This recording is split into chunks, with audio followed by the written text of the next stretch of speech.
আসসালামু আলাইকুম। কেমন আছেন আপনারা সবাই? রমজানের দিনগুলো আপনাদের কেমন কাটছে জানাবেন। আমার দিনগুলো যে কিভাবে যাচ্ছে, সকালে ঘুম থেকে উঠে যে কাজ শুরু করি রাত্রে ঘুমাতে যাওয়ার আগ পর্যন্ত।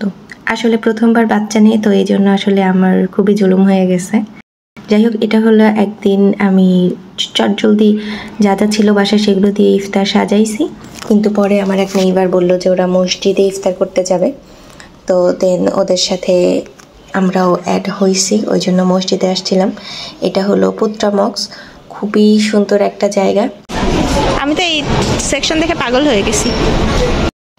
এটা হলো তারপরের দিন আমরা ঈদের কেনাকাটা করতে মার্কেটে আসছি। আর মার্কেটে আসলেই সচরাচর আমার মগের কালেকশন, শুধু মগের কালেকশন না, আমার আসলে থালাবাটির কালেকশনের প্রতি এক ধরনের সফট কর্নার আছে, ঘর সাজানোর জিনিসের প্রতি। তো আমি একদম দাঁড়িয়ে যাই। আমার হাজব্যান্ড আমারে বারবার ডাকতেছে, আমি বলতেছি যে আসো তুমি একটু দেখে যাও। ও বলতেছে তুমি তো যেদিনে আসো সেই দিনে এইসব সেকশনে ঢুকে বসে থাকো। যাই হোক, এটা আমি আসলে আজকে বেশ কয়েকদিনের ভ্লগ একসাথে দিচ্ছি, 3 দিন অথবা 4 দিনের মনে হয়, কারণ অল্প অল্প করে রেকর্ড করা। আমি আসলে রেকর্ড করার একদমই সময় পাচ্ছিলাম না। তো এই দিন মেইনলি মার্কেটে আসছিলাম কেনাকাটা করতে ঈদের জামা কাপড়। তো পরে আমার একটা কড়াইয়ের দরকার ছিল, তো এটা দেখলাম বেশ সুন্দর, বাট আমার আসলে এটার থেকে আর একটু ছোট সাইজ লাগবে। ছবিতে কতটুকু বোঝা যাচ্ছে জানি না, বাট এটার সাইজটা কিন্তু অনেক বড় ছিল। কিন্তু পাশে যেটা ছিল আমার আসলে ওই সাইজটাই লাগবে, কিন্তু ঢাকনা সহ। এখানে আবার বেশিরভাগ জিনিস ঢাকনা আর আপনার কড়াই আলাদা আলাদা বিক্রি করে, যেটা আসলে খুব একটু ভেজাল টাইপের। দুইটা একসাথে দিয়ে দিলে একটু কমে পাওয়া যেত। যাই হোক, এখানে মার্কেটে কিন্তু খুবই সুন্দর করে ডেকোরেশন করছে রোজার নিয়ে। আমি জানি না আমি আবার মার্কেটে যাওয়ার সময় পাবো কি না, পেলে হয়তো আপনাদের জন্য রেকর্ড করব। আর এই পাশের এই শুভ্র সাদা সুন্দর ড্রেসটা দেখুন, এটা হলো আমার মেয়ের জন্য আমার হাজব্যান্ড কিনছে। এটা কিন্তু মালয়েশিয়ান জাতীয় ড্রেস, এটার নাম মালাই বাজু। তো আমরা খুঁজছিলাম যে আমরা যদি ম্যাচিং করে পড়তে পারতাম ঈদের দিন, যেহেতু এটা ওর প্রথম রোজার ঈদ। কিন্তু আসলে বেশিরভাগ জামা কাপড়ই ছিল কার্টুন সহ।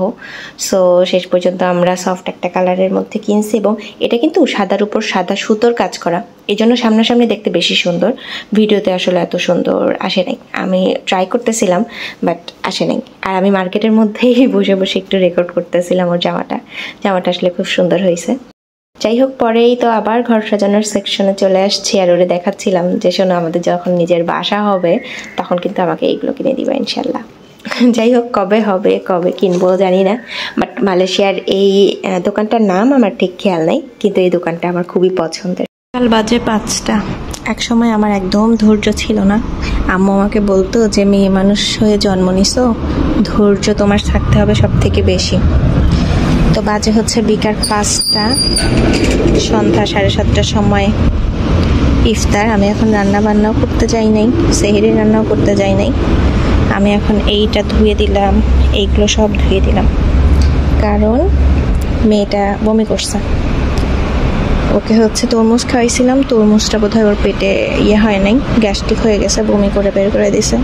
তো বমির কাপড় চোপড় কিন্তু লন্ড্রিতে ধোয়া যায় না। এই দেশে কাপড় চোপড় ধোয়ার মেশিন আছে, কিন্তু বমির কাপড় চোপড় লন্ড্রিতে ধুইলে এই যে সাদা ছোপ থেকে যায়। তো এই তো হাতেই ধুয়ে দিলাম এগুলো। আর দেখা যায় যে প্রতিদিনের কাপড় প্রতিদিন, আমার কাপড় চোপড়গুলো আমি হাতে ধুইতেই পছন্দ করি। তো শুধু দেখা যায় যে আমার বাচ্চার বাবার জামাগুলো লন্ড্রিতে দেওয়া হয়, বাকি সব কাপড় চোপড় নিজেই ধুই। মানে লন্ড্রি থেকে লাভ নেই, কারণ বেশিরভাগ কাপড় চোপড়ে ওর বমি বা খাবারের জিনিস, যেগুলো আসলে লন্ড্রিতে ধুইলে আমার কেন যেন আমি তৃপ্তি পাই না, বা একটু সাদা ছোপ থাকে। তো এটা আমি এত করে ধুইছি, বাট কোন জায়গায় যেন একটুখানি দেখলাম যে ওই জিনিসটা এখনো আছেই। এই যে,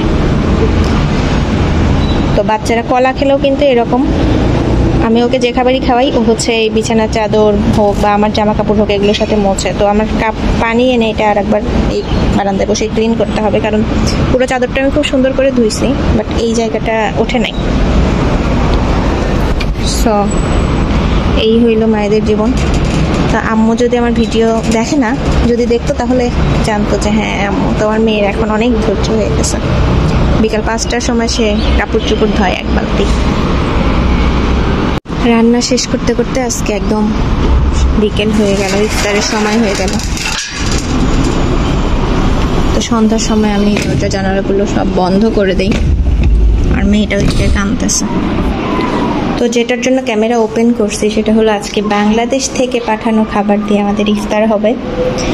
এই হইল সেই বাংলাদেশ থেকে পাঠানো বোয়াল মাছ। একজন দেশ থেকে আসছিল, তো আম্মু ওনার কাছে বোয়াল মাছ হালকা লবণ আর হলুদ দিয়ে ভেজে দিয়ে দিছিল, হালকা ভেজে দিয়ে দিছিল আর কি। ওইটা হচ্ছে আমি আলু আর বেগুন দিয়ে ভুনা করছি। প্রথমে ভাবছিলাম টমেটো দিয়ে ভুনা করব, পরে ফ্রিজ খুলে দেখি টমেটো নেই। তো আলু আর বেগুন দিয়ে ঝোল খুব কম রাখছি। এটা একদম ছাড়ানো একটা কড়াই, তো 3 পিস মাছ আজকে করছি আর কি, কারণ আমার আগের তরকারি ছিল। আর লাইফের ফার্স্ট টাইম আজকে আমি ছোলা ভুনা করছি, জানি না কেমন হয়েছে। আমার হচ্ছে এই যে একটু ঝোল ঝোল দিয়ে ছোলাটা ভালো লাগে, শুকনা ছোলাটা ভালো লাগে না, তাহলে মুড়ি দিয়ে মাখিয়ে খেতে খুবই মজা লাগে।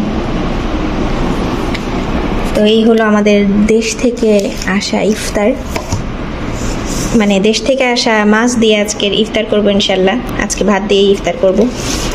আর সাথে হচ্ছে এই দেশ থেকে কেনা জিলাপি। সত্যি কথা বলতে এই জিলাপিটা 3 দিন আগে আনছে। যদি বাংলাদেশের জিলাপি হতো শেষ হয়ে যেত।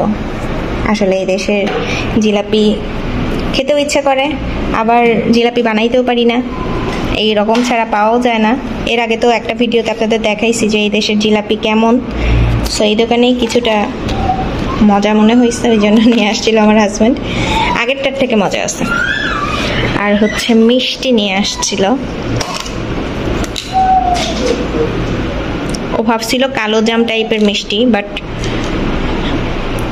বিদেশের মিষ্টি আসলে যারা খাইছে তারাই বলতে পারবে। আমি অনেক ভ্লগারদের দেখি যে যারা হচ্ছে ইউরোপ আমেরিকাতে থাকে, লন্ডনে থাকে, ওরা খুব সুন্দর জিলাপি আর মিষ্টি পায়।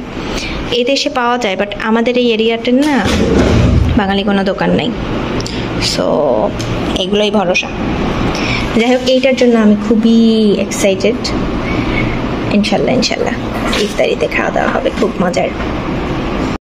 আমরা একটা ইফতারের দাওয়াতে যাচ্ছি, তো ওই জন্য আমি ড্রেস বের করে নিছি। বাবুনির এই ড্রেসের সাথে, এটাও ঈদের ড্রেস, তারপরেও আমি ঈদের ড্রেস পরানো শুরু করে দিলাম, কারণ ঈদের প্রচুর ড্রেস পাইছে। এতগুলো কবে পরবে? প্রায় 20টার মতন। তো এটার সাথে এই পাজামা, বাট আমি বুঝতেছি না আমি এটা পরাবো কি এটা পরাবো।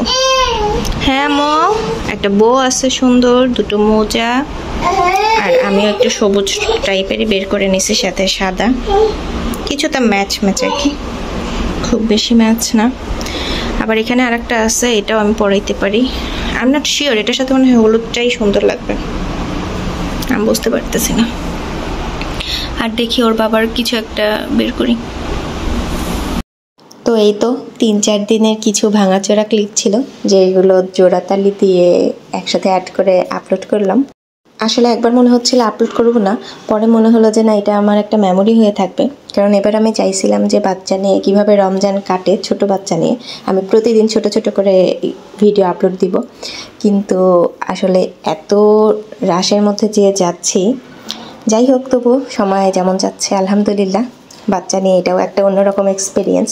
আগামী বছর ও হয়তো অনেক কিছুই বুঝবে, তখন আসলে এই অনুভূতিটা থাকবে না। যাই হোক, যারা মা হয়েছে তারা আসলে আমার সাথে রিলেট করতে পারবে। আজকে এই পর্যন্তই। আমার জন্য দোয়া করবেন, আপনাদের জন্য দোয়া রইল। আল্লাহ হাফেজ।